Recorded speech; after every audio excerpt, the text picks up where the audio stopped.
Dan kalau boleh gabung diskusi, pertanyaan dari Mas Nathan.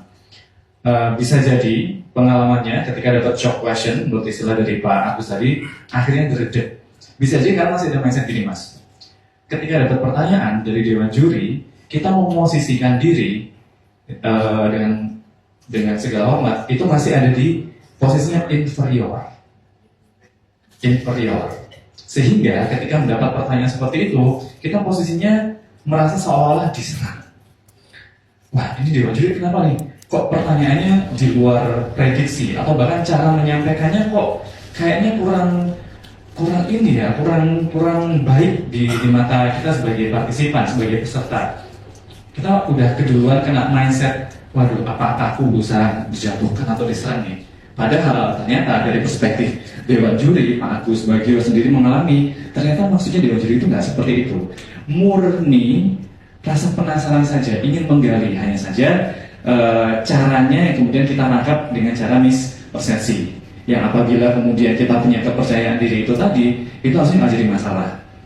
Karena kita ya itu tadi, tidak merasa dijatuhkan atau tidak merasa diserang. Kita berada di posisi yang setara, interaksinya sama-sama berbagi informasi dan menggali informasi, bukan diperiksa atau sedang diuji.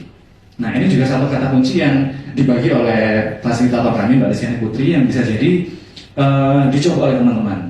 Ketika teman-teman berhadapan dengan Dewan Juri di sebuah panggung, mempresentasikan karya inovasinya, karena yang bikin karya inovasi itu adalah teman-teman sendiri, teman-teman yang paling paham bagusnya seperti apa.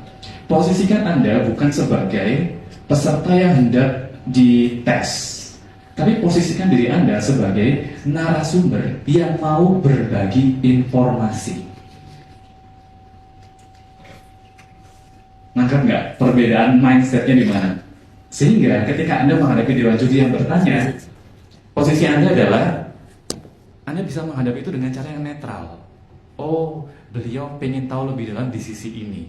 Bukan, aduh, kok pertanyaannya menjebak nih, oh kok pertanyaannya kok menyerang nih, ada tendensi apa nih bertanya seperti ini.